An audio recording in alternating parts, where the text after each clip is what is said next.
Hello and welcome again my friends and dear student, myself Mahendra Devanda.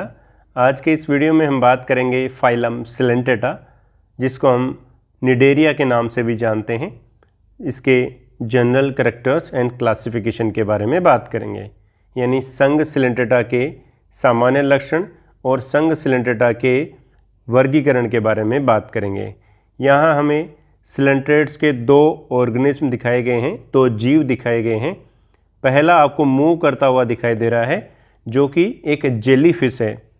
दूसरा organism जो कि एक ही जगह पर स्थिर अवस्था में पाया जा रहा है, ये है मेट्रीडियम है, जो कि आप देख पा रहे होंगे एक किसी सबस्ट्रेट के साथ में ये जुड़ा हुआ है। अद्भुत सा ये फाइलम सिलेंट्रेट्स के सदस्य होते हैं। डिफरेंट कलर्स के अलग अलग रूप में ये पाए जाते हैं। समझते हैं सबसे पहले फाइलम सिलेंटेटा के इंट्रोडक्शन के बारे में। शब्द को समझते हैं। Coelenterata word originate from to Greek word. Coelenterata जो शब्द है वो दो ग्रीक शब्दों से ओरिजिनेट हुआ है। इनमें से कोइलोन एक शब्द और दूसरा जो शब्द है एंटेरोन। कोइलोन का मतलब होता है होलो और एंटेरोन का मतलब हो गया इंटेस्टाइन, यानी इन जीवों में होलो इंटेस्टाइन पाई जाती है।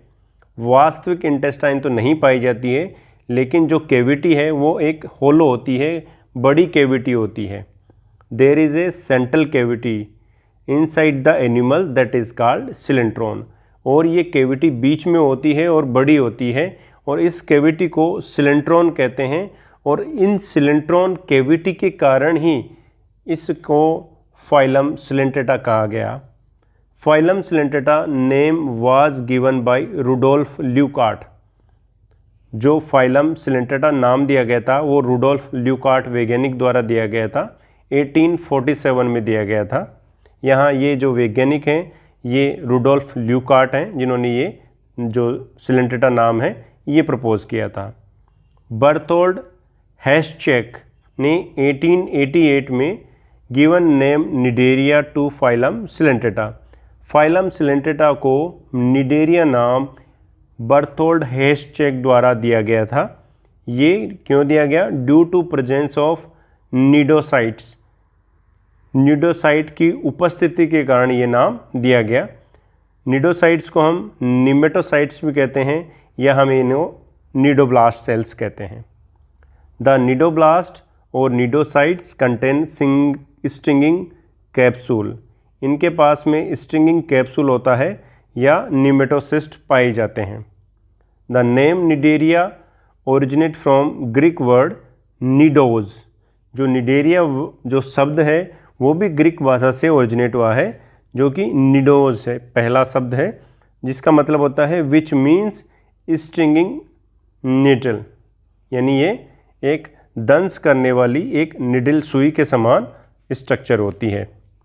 Nematocytes are present on tentacles and body parts. जो निमेटोसाइट्स हैं वो इनके टेंटिकल्स यानी इनके शरीर के ऊपर टेंटिकल्स पाए जाते हैं, और इन टेंटिकल्स के ऊपर ये निमेटोसाइट सेल्स पाई जाती है। और इसके अलावा टेंटिकल्स के अलावा और जो बॉडी के पार्ट्स हैं वहाँ पर भी ये निमेटोसाइट सेल्स पाई जा रही है, जो कि इस फाइलम की स्पेसिफिक विशेषता होती है। निडोब्लास्ट की उपस्थिति इस फाइलम को निडेरिया जो नाम दिया गया था इसी आधार पर दिया गया था। फंक्शंस ऑफ निडोब्लास्ट, अगर हम निडोब्लास्ट सेल्स के कार्य देखें तो ये डिफेंस की तरह काम करती है, कैप्चर ऑफ प्रे यानी भोजन को पकड़ने में भी मदद करती है, एंड एंकरेज, और इनको किसी एंकर करने में एक ही जगह पर चिपकने में भी मदद करती है। Study of Cnidaria is called cnidology. जो निडोलॉजी है वो निडेरिया की स्टडी निडोलॉजी कहलाता है। ये एक निडोब्लास्ट सेल यहाँ पर दिखाई गई है। अब हम इनके जनरल कैरेक्टर्स के बारे में बात करें, यानी फाइलम सिलेंटेटा के सामान्य लक्षणों के बारे में समझते हैं। सबसे पहले हम ये देखते हैं कि पूरे एनिमल किंगडम में इन एनिमल्स का योगदान कितना होता है, यानी इनकी कितनी स्पीसीज़ संसार भर में पाई जाती है। तो सबसे पहले है number of species. This phylum include about 11,522 species. ये यानी जो फाइलम सिलेंट्रेटा है उसकी लगभग 11,522 स्पीशीज़ अब तक रिपोर्ट की गई है। हैबिटेट की बात करें यानी ये कहाँ पर रहते हैं, तो ऑल एनिमल्स आर एक्वेटिक, सभी जो जीव होते हैं वो एक्वेटिक होते हैं। जैसे कि पोरीफेरा के जो जीव थे वो भी एक्वेटिक थे, इसी प्रकार फाइलम सिलेंट्रेटा के जितने भी सदस्य हैं वो भी एक्वेटिक होते हैं। Most of species are marine animals, इनमें से जो अधिकांश जातियाँ होती है यानी अधिकांश जो जीव होते हैं वो समुद्री पानी में पाए जाते हैं। And some species live in fresh water, और बहुत ही कम स्पीशीज़ ऐसी होती है जो कि फ्रेश वाटर में पाई जाती है। सिलेंट्रेटा का फेमस एग्जाम्पल जो कि आपने नाम सुना होगा वो है हाइड्रा, और हाइड्रा एक फ्रेश वाटर में पाए जाने वाला सिलेंट्रेट्स है जो आप ध्यान रखेंगे। नेक्स्ट हम बात करें इनके हैबिट के बारे में। ये सॉलिटरी फॉर्म में पाए जाते हैं यानी एकल अवस्था में भी पाए जाएंगे, एंड कॉलोनियल फॉर्म में भी पाए जाएंगे यानी कॉलोनी बनाकर भी ये रहते हैं और अकेले भी पाए जाते हैं। सॉलिटरी फॉर्म में हाइड्रा इसका बेस्ट एग्जाम्पल है, और कॉलोनियल फॉर्म में फाइजेलिया, जिसको यहाँ डायग्राम में दिखाया गया है, ये फाइजेलिया है। लोकोमोशन यानी गमन की बात करें, adults are free living, adults इनके फ्री लिविंग हो सकते हैं और सेसाइल भी हो सकते हैं, यानी वो इधर उधर घूम भी सकते हैं फ्रीली और एक जगह स्थानबद्ध भी पाए जा सकते हैं।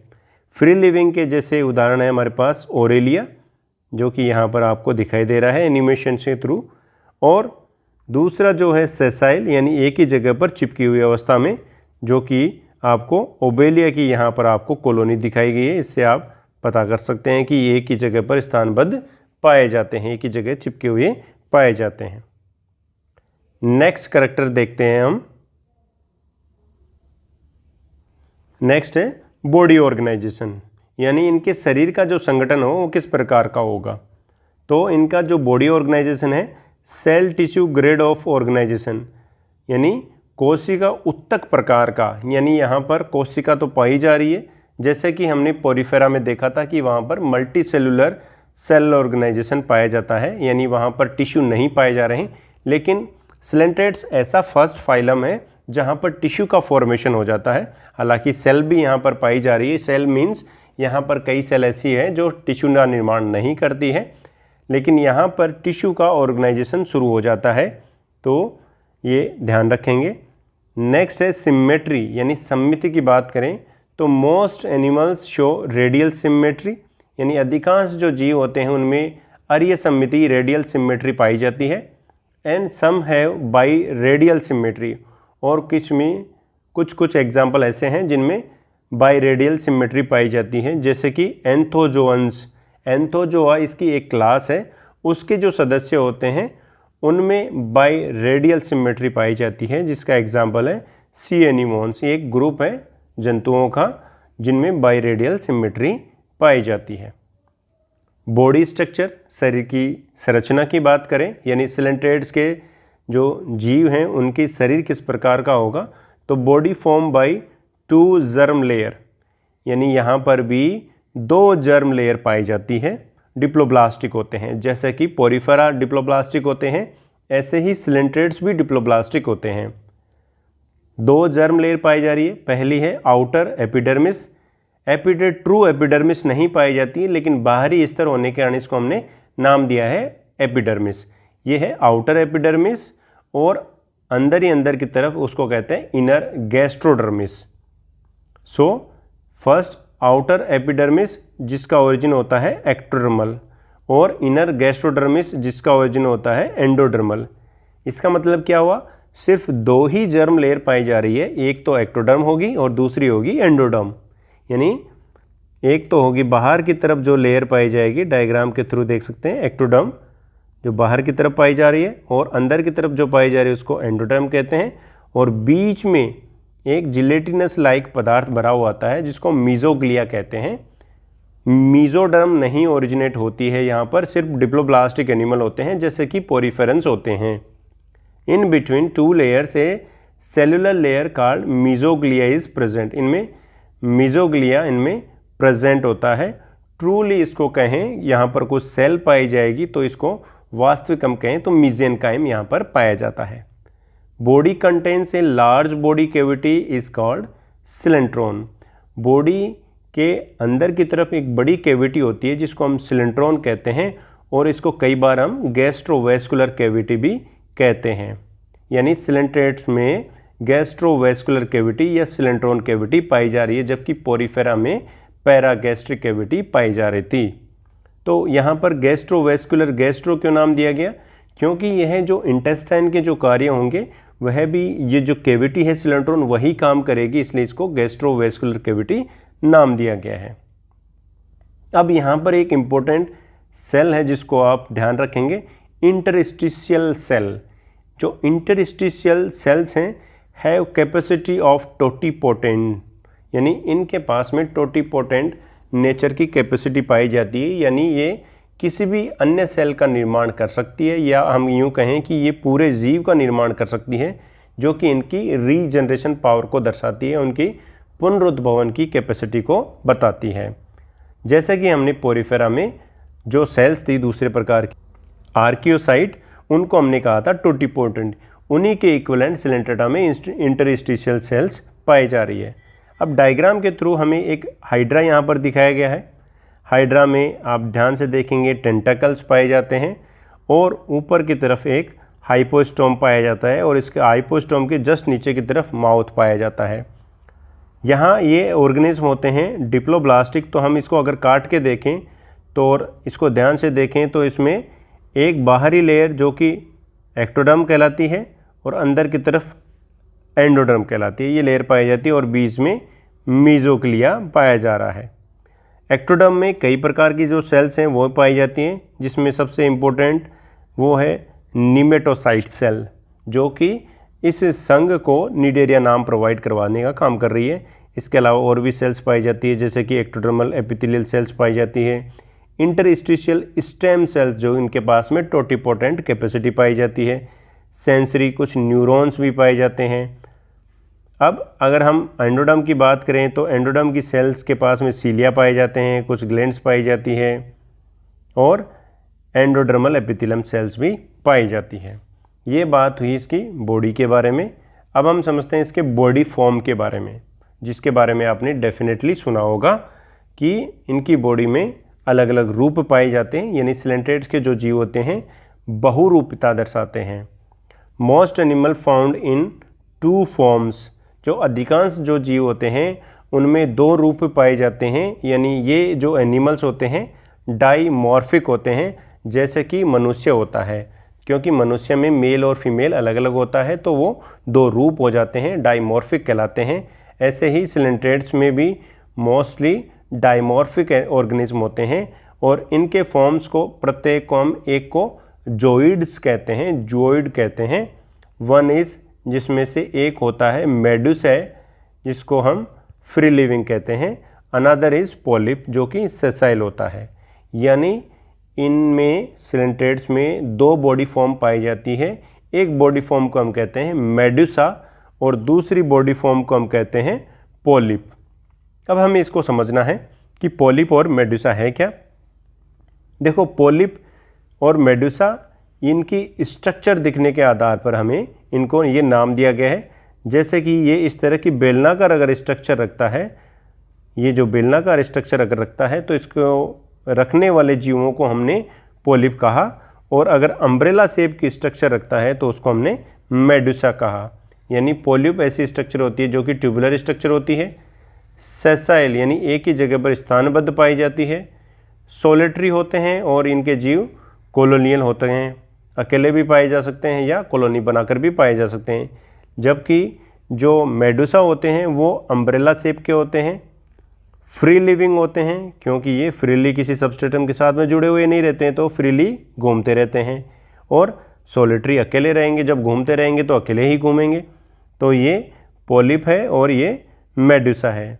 पॉलिप में आप इसमें नामांकन को देखेंगे तो माउथ पार्ट दिखाई दे रहा है, टेंटेकल्स पाए जा रहे हैं, डाइजेस्टिव कैविटी पाई जा रही है, गैस्ट्रोडर्मिस यानी अंदर की जो लेयर है जो कि एंडोडर्म से बनी हुई है, बीच में मीजोग्लिया पाया जाता है, एंड बाहर की एपिडर्मिस पाई जाती है। इसी पॉलिप को हम अगर उल्टा कर दें तो वो स्ट्रक्चर होती है मेडुसा। सो मेडुसा में माउथ नीचे आ जाता है और टेंटिकल्स भी नीचे आ जाते हैं। ये बात हुई सिलेंट्रेट्स के बॉडी फॉर्म की। नेक्स्ट हम बात करते हैं डाइजेशन की। Digestion is first extra cellular. यहाँ पर एनिमल किंगडम की सबसे विचित्र घटना ये है कि यहाँ पर एक्स्ट्रा सेलुलर पाचन डाइजेशन भी होता है, यानी पाचन की प्रक्रिया भी होती है, और इंट्रा सेलुलर डाइजेशन की प्रक्रिया भी होती है। ये बात आप यानी बाह्य कोश के पाचन भी होता है और अंतः कोश के पाचन भी होता है, लेकिन इनमें सबसे पहले फर्स्ट एक्स्ट्रा सेलुलर डाइजेशन होता है, वो कि कहाँ हो रहा है, गैस्ट्रोवेस्कुलर कैविटी में हो रहा है, एंड देन इंट्रा सेलुलर, और उसके बाद में इंट्रा सेलुलर इसमें डाइजेशन की प्रक्रिया होती है। सिलेंट्रॉन cavity open into outside of the body is called mouth. जो इनकी सिलेंट्रॉन यानी बीच में जो कैविटी है वो एक छिद्र के द्वारा शरीर से बाहर की तरफ ओपन होती है, और वो ओपनिंग कहलाता है माउथ, यानी मुंह है कहलाता है। विच वर्क इंजेशन, जो कि भोजन लेने का काम करता है, एंड डिफिकेशन, और जो अपचित भोजन होता है उसको बाहर छोड़ने का भी काम यही करता है। यानी जो सिलेंट्रॉन में जो एक ही ओपनिंग है जिसको हम माउथ कह रहे हैं, वो माउथ और एनस दोनों की तरह काम कर रहा है। यानी इनमें एलिमेंट्री कैनाल इनकम्प्लीट होती है। कंप्लीट एलिमेंट्री कैनाल उसको कहते हैं जिसमें दो अलग अलग पोर पाए जाते हैं, छिद्र पाए जाते हैं, जिसमें कि एक माउथ होता है और दूसरा एनस होता है, लेकिन यहाँ पर तो सिर्फ माउथ ही पाया जा रहा है। तो इस प्रकार की एलिमेंट्री कैनाल को हम इनकम्प्लीट एलिमेंट्री कैनाल कहते हैं। माउथ इज प्रेजेंट, माउथ इनमें पाया जा रहा है, but anus is absent, anus इसमें नहीं पाया जाता है। सो इस तरह के बॉडी प्लेन को blind sac type of body plan कहते हैं, क्योंकि एक ही ओपनिंग हो रही है, जैसे कि ये ऑर्गेनिज्म है और इसमें सिर्फ ये एक ही ओपनिंग है, ये जो कि माउथ है, इसी से भोजन जाता है और बाहर अपचित भोजन बाहर कर दिया जाता है। इस तरह के बॉडी प्लेन को हम blind sac type of body plan कहते हैं। जैसे कि मनुष्य में इस तरह का बॉडी प्लेन नहीं पाया जाता है, मनुष्य में tube within tube type का बॉडी प्लेन पाया जाता है। Mouth is surrounded by hollow tentacles. जो मुख होता है इनका वो चारों तरफ से टेंटिकल्स जो कि खोखले होते हैं उनसे घिरा हुआ होता है, which is help in locomotion and capture of food. जो कि जो टेंटिकल्स हैं वो इनके लोकोमोशन में भी मदद करते हैं, साथ ही जो भी भोजन को पकड़ने का कार्य होता है उनमें भी ये मदद करते हैं। Nematocytes are present on tentacles in the body. जो निमेटोसाइट्स हैं जो कि इनको भोजन पकड़ने में मदद करेगी, इनकी रक्षा भी, प्रोटेक्शन का भी काम करेगी, जो कि इनके टेंटिकल्स के, जो कि निमेटोसाइट्स हैं वो टेंटिकल्स के ऊपर पाई जा रही है। फंक्शंस आप जान चुके हैं, डिफेंस का, capture of prey and anchorage का, यानी किसी सरफेस पर चिपकने का भी कार्य करती है।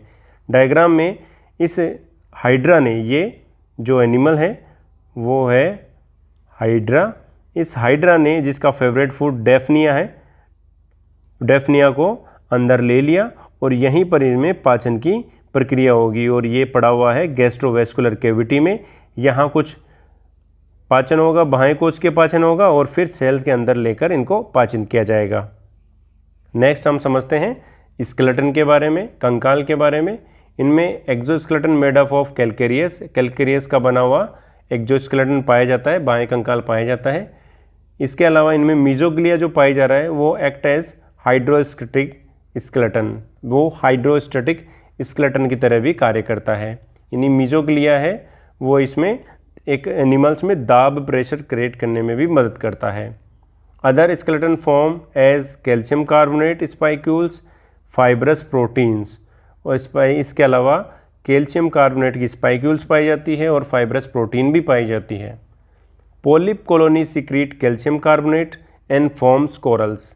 ये बात आपको ध्यान रखनी है, जो इनकी कॉलोनी होगी, जो मेनली तो पोलिप अवस्था में ही पाई जाएगी, क्योंकि अगर मेडुसा अवस्था है तो वो तो फ्रीली मूविंग करके कहीं में भी जा सकती है एक समुद्र में, लेकिन जो पोलिप अवस्था है वो एक ही जगह स्थिर अवस्था में पाई जाएगी, और ये कॉलोनियल फॉर्म में अगर पाई जा रही है तो वो अपने चारों तरफ कैल्शियम कार्बोनेट, हालांकि सिंगल कॉलोनी होगी वो भी कैल्शियम कार्बोनेट का सिक्रीशन करके चारों तरफ पत्र तो बना लेगी, लेकिन वो सिर्फ एक सिंगल ऑर्गेनिज्म होगा तो उसकी जो कैल्शियम कार्बोनेट होगा वो कम बन पाएगा, लेकिन अगर कॉलोनियम में बन पाएगा अगर ये कैल्शियम कार्बोनेट तो एक चट्टान के रूप में दिखाई देता है। और इन कैल्शियम कार्बोनेट की स्ट्रक्चर को जो इन सिलेंट्रेट्स के जीवों के द्वारा बनाई जाती है उनको हम कहते हैं कोरल्स, जो कि आपने देखा होगा कि इनमें हाई बायोडाइवर्सिटी ये माने जाते हैं कि इनमें बायोडाइवर्सिटी रिच होते हैं ये, जैसे कि आपको यहाँ दिखाई दे रहे हैं कोरल्स, ये भी आपको एक कोरल्स है,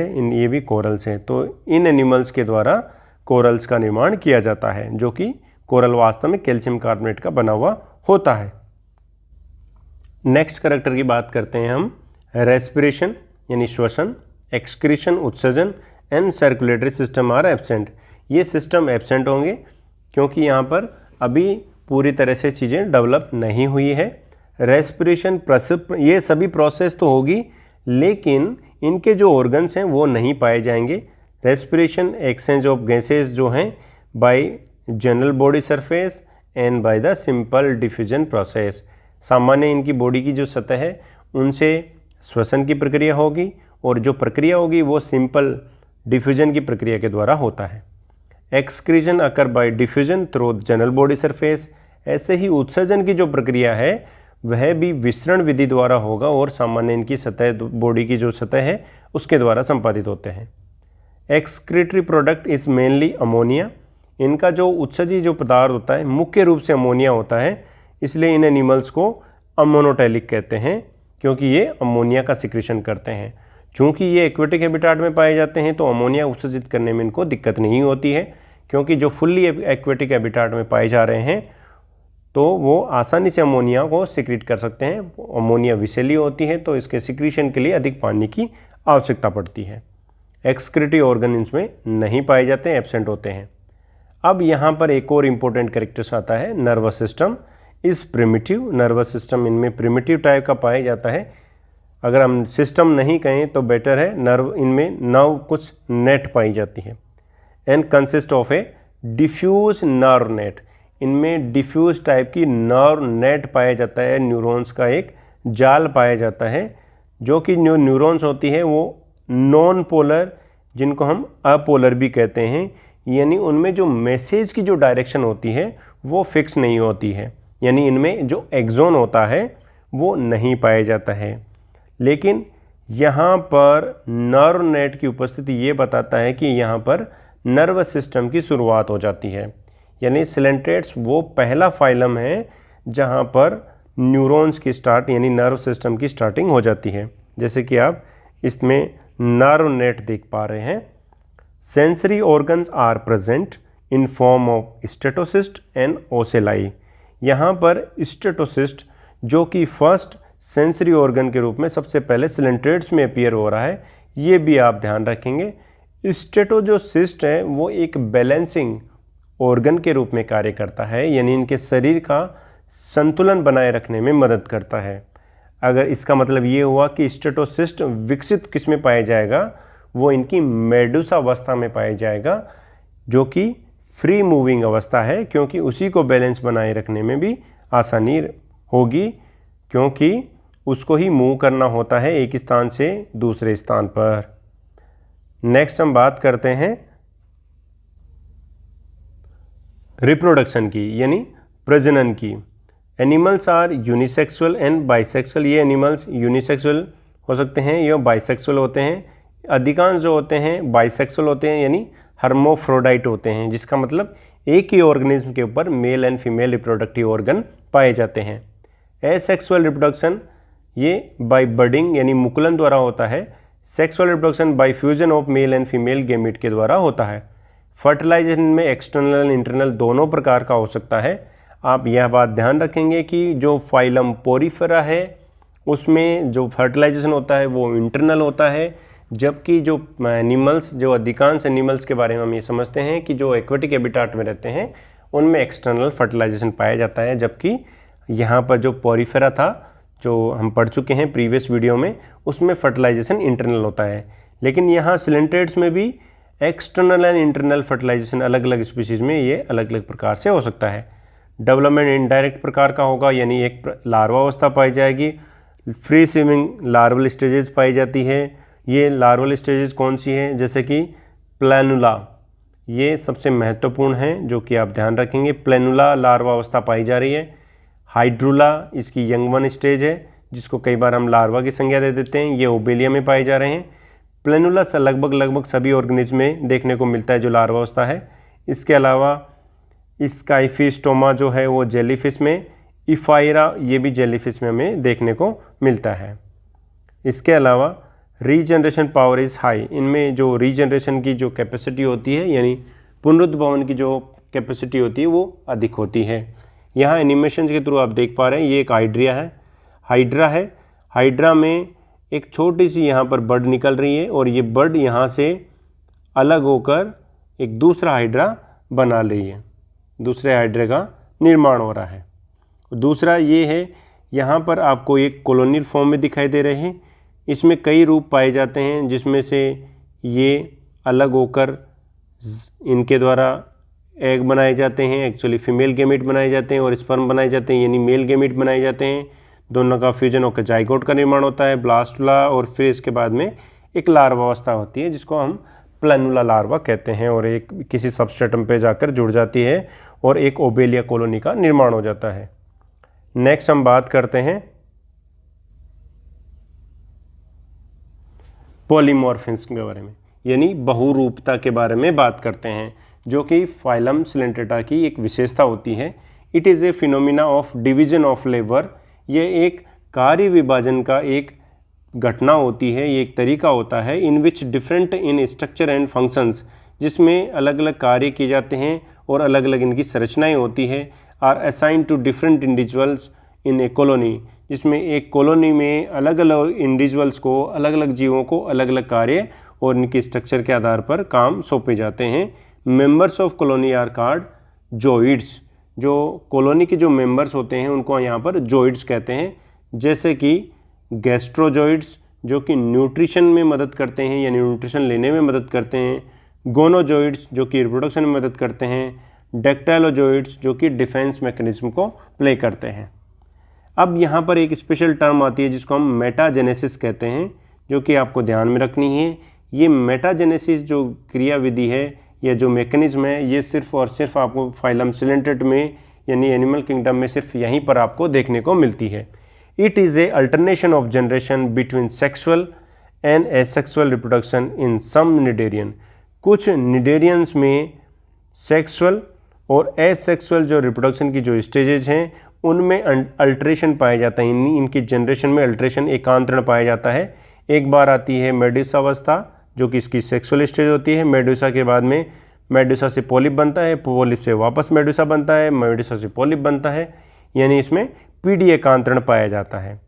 लेकिन यहाँ जो पीडी एकांतरण पाया जा रहा है वो वास्तविक पीडी एकांतरण नहीं पाया जाता है, क्योंकि यहाँ पर जो पीडी एकांतरण पाया जाता है वो 2n एंड 2n के बीच में ही होता है, यानी जो मेडुसा अवस्था होती है वो भी 2n होती है और जो पॉलिप अवस्था होती है वो भी 2n होती है, यानी उसमें जो क्रोमोसोम होते हैं वो भी डिप्लॉयड होते हैं और जो मेडुसा होती है उसमें भी डिप्लॉयड वो कंडीशन होते हैं, यानी दोनों 2n1 कंडीशन में पाई जाती है। Both polyp and medusa are diploid.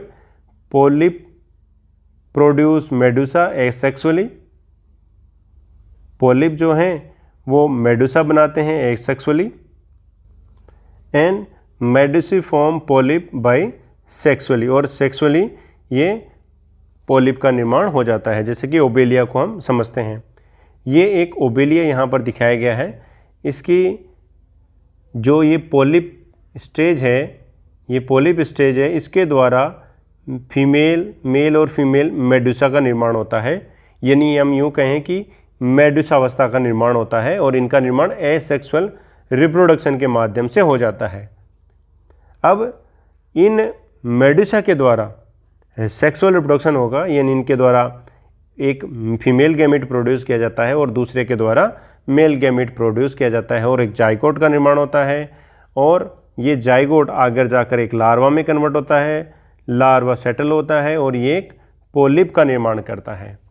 तो अब जब आप ध्यान से देखेंगे तो इसमें जो पॉलिप और मेडुसा है वो डिप्लॉयड स्टेज में रहती है, जबकि वास्तविक पीडी एकांतरण में एक डिप्लॉयड कंडीशन आती है और एक हैप्लॉयड कंडीशन आती है। या ऐसा भी होता है कि एक लाइफ लॉन्ग लंबे समय तक सर्वाइव करती है और दूसरी भी लंबे समय तक सर्वाइव करती है, लेकिन वो जाइगोट के बाद में आने वाली स्टेज होती है। तो यहाँ पर ट्रू पीढ़ी एकांतरण नहीं पाया जाता है, इसलिए यहाँ पर ये टर्मिनोलॉजी यूज़ की गई है मेटाजेनेसिस। नेक्स्ट हम बात करते हैं सिलेंट्रेट्स के क्लासिफिकेशन के बारे में। According to L.H. हाइमन, जिन्होंने 1940 में phylum coelenterata has been classified into 3 classes, इनके अकॉर्डिंग 3 क्लासेज बनाई इन्होंने। The classification is on the basis of dominance किसकी, polyp and medusa stage in their life cycle, यानी सिलेंट्रेट्स के जीवों में पॉलिप और मेडुसा अवस्था में कौन सी अवस्था डोमिनेंट रहेगी और कौन सी रेसेसिव रहेगी, यानी कौन सी अच्छे से विकसित होगी और कौन सी विकसित नहीं हो पाएगी, उसके आधार पर इसको 3 क्लासेस में डिवाइड किया गया है। फर्स्ट क्लास है हाइड्रोजोआ, सेकंड क्लास है स्काइफोजोआ एंड थर्ड क्लास है एंथोजोआ। समझते हैं। सबसे पहले हम बात करते हैं क्लास हाइड्रोजोआ, जिसमें ग्रीक शब्द से हम समझते हैं हाइड्रा का मतलब हो गया वाटर एंड जून का मतलब हो गया एनिमल्स, यानी ये वाटरी एनिमल है। हालांकि सभी एनिमल्स वाटरी हैं, लेकिन शुरू में ये नाम दिया गया इसलिए एग्जिस्ट कर रहा है ये नाम हाइड्रोजोआ।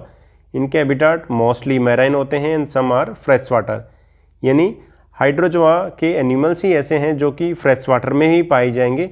बाकी आपको जो 2 क्लासेस देखने को मिलेगी वहाँ टोटली मैराइन हैबिटाट के एनिमल्स पाए जाएंगे। हालांकि यहाँ पर अधिकांश जो एनिमल्स होते हैं वो मैराइन हैबिटाट में पाए जाते हैं। हैबिट सम आर सोलिटरी, इनमें कुछ ऑर्गेनिज्म होते हैं जो एकल पाए जाते हैं। मोस्टली आर कॉलोनियल, अधिकांश जो होते हैं कॉलोनी फॉर्म में पाए जाते हैं। Polyp and medusa both stage are present, इनमें पॉलिप एंड मेडुसा दोनों अवस्थाएं पाई जाती है। Medusa is umbrella shape, medusa जो होती है वो अम्ब्रेला शेप की होती है विथ वेलम, एक वेलम के साथ में होता है।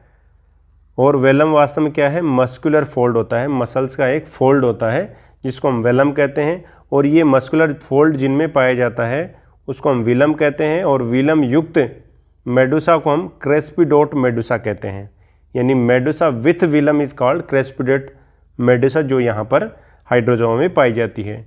Reproductive cell originate from epidermis, जो प्रजनन कोशिकाएं होती है उनका ओरिजिन एपिडर्मिस से होता है।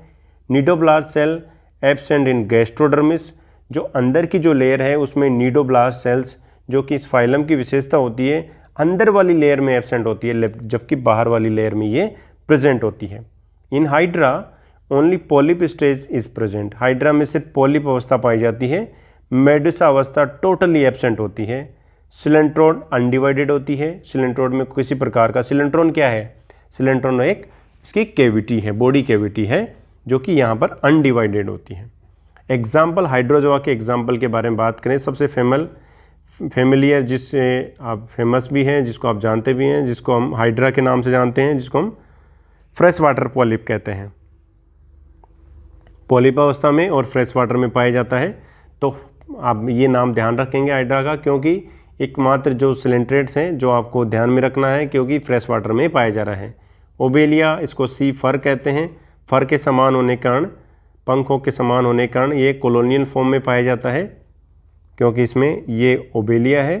इसमें आप कई प्रकार के, जैसे कि ये गैस्ट्रोजोइड्स हैं, जैसे कि ये इसकी पॉलिप अवस्थाएँ होती है, ये इसकी गोनोजोइड्स होगी, तो ये कॉलोनियल फॉर्म में पाया जाता है। ये फाइसेलिया, जिसको हम पोर्तुगीज मैन ऑफ वार, इसे पुर्तगाल लड़ाकू विमान कहते हैं,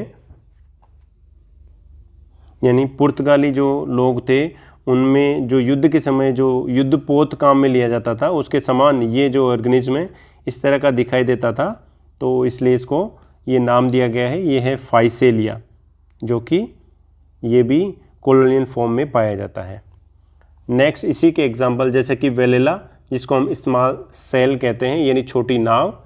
ट्यूबुलेरिया, ये ट्यूबुलेरिया है, ये कॉलोनियल फॉर्म में पाया जाता है, इसकी कॉलोनी देख सकते हैं। पोरपिटा इस तरह का होता है। सर्टुलेरिया, ये सर्टुलेरिया है। मिलियोपोरा एल्सिकॉर्निस, इसको हम सी जिंजर कहते हैं, समुद्री अदरक कहते हैं। इसके अलग अलग स्पीशीज़ के आधार पर इसके अलग अलग नाम हो सकते हैं। स्टाइलेस्टर, जिसको हम लेस कॉलर कहते हैं, कोरल कहते हैं, यानी ये फीते के आकार का होने के कारण आप ध्यान से देखेंगे तो ये इस तरह के दिखाई देते हैं संरचना में।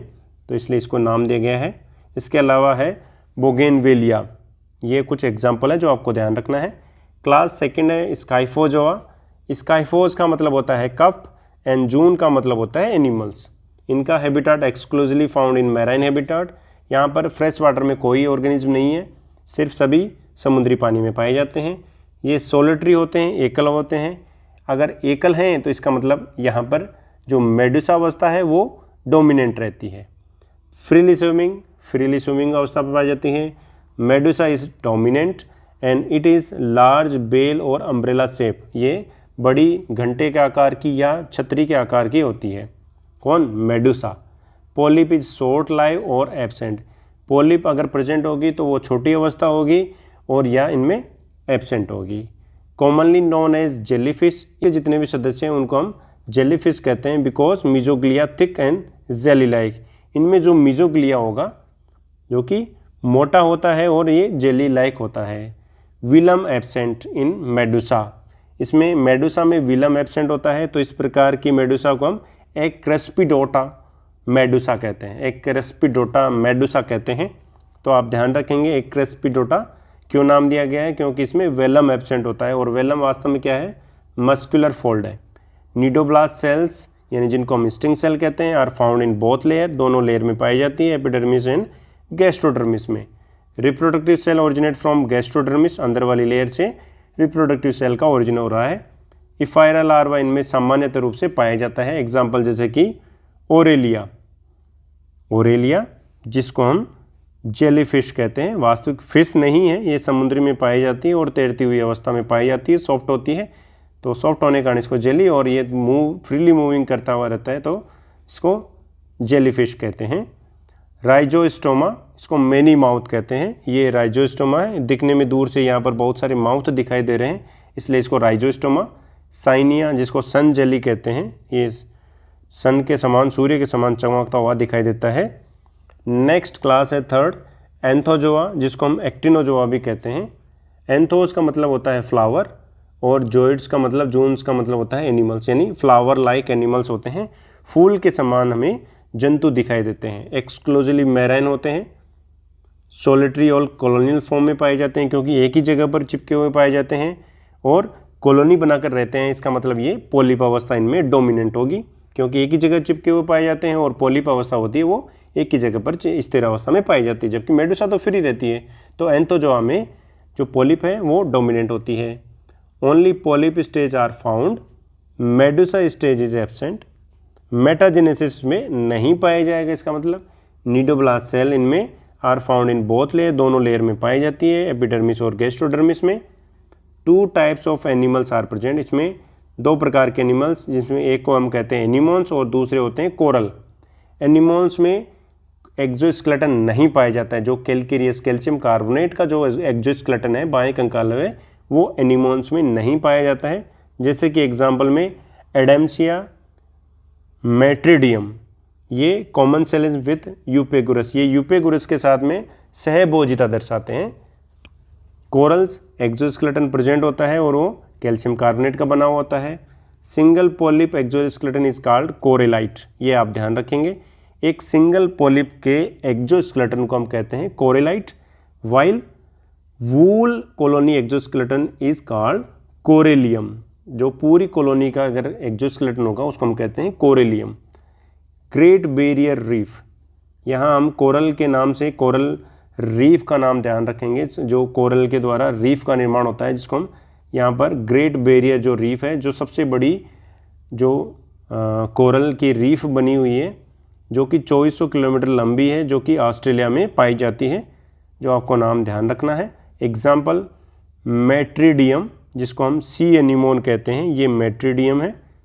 एल्सायोनियम, जिसे डेड मैन फिंगर्स कहते हैं, ये मृत आदमी की जैसे अंगुलियां होती हैं उस तरह का दिखाई पड़ रहा है, इसलिए इसको डेड मैन्स फिंगर्स नाम दिया गया है। नेक्स्ट है मिएंड्रीना, जिसको हम ब्रेन कोरल कहते हैं। मिएंड्रीना हमारे ब्रेन मस्तिष्क में जिस तरह गायराई और सल्काई होती है उस तरह का दिखाई पड़ता है। एस्ट्रिया स्टार कोरल, ये है एस्ट्रिया क्योंकि स्टार के समान आपको दिखाई दे रहा है। फंजिया, ये है फंजिया। मशरूम कोरल, मशरूम के समान होने के कारण। कोरेलियम, जिसको हम रेड कलर कहते हैं, जो कि अंगूठी में आपने रेड कलर का मूंगा देखा होगा, वो कोरेलियम ही होता है। हेलियोपोरा जिसको हम ब्लू कोरल कहते हैं, एंटीपैथेस जिसको हम ब्लैक कोरल कहते हैं, इनमें जो इसकी कलर जो होता है वो लगभग ब्लैक कलर का सा होता है। गोर्गोनिया जिसको हम सी फैन कहते हैं, पंखे की आकृति के कारण। पिनेटुला सी पेन कहते हैं, पेन की आकृति के कारण इसके ये नाम दिया गया है। नेक्स्ट एग्जाम्पल है रेनिला जिसको सी पेंसी कहते हैं, ये एक फ्लावर के समान होने के कारण इसको ये नाम दिया गया है। ट्यूबिपोरा जो कि ऑर्गन पाइप कोरल कहलाता है, क्योंकि आप ध्यान से देखेंगे तो इसमें पाइप के समान स्ट्रक्चर आपको दिखाई देते हैं। फेविया हेड कोरल, ये सिर के समान होने के कारण हेड कोरल नाम दिया गया है। मेड्रीपोरा जिसको स्टेगहोर कोरल कहते हैं, ये सींग के आकार के होने के कारण इसको ये स्टेगहोर कोरल नाम दिया गया है। ये बात हुई इन तीनों क्लास के कुछ एग्जाम्पल्स के बारे में। अब एक स्पेशल पॉइंट जो आपको ध्यान में रखना है वो है निडोब्लास्ट सेल, क्योंकि इस फाइलम को निडेरिया जो नाम दिया गया है इन्हीं निडोब्लास्ट सेल के कारण दिया गया है। तो ये निडोब्लास्ट सेल क्या है? A cnidoblast is a specialised cell containing one giant secretory organelle और nida that define the phylum Nidaria। इनमें एक स्पेशल प्रकार की सेल होती है जो कि एक secretory organelles की तरह काम करती है। This is stinging cell present in the coelentrates which help them to protect themselves from any prey। इनमें ये जो स्टिंगिंग सेल होती है वो सभी coelentrates में पाई जाती है और ये अपने शत्रुओं से रोकने में भी काम करती है, यानी शत्रुओं से बचाने का काम भी करती है और अपने जो भोजन है उसको लेने में भी मदद करती है।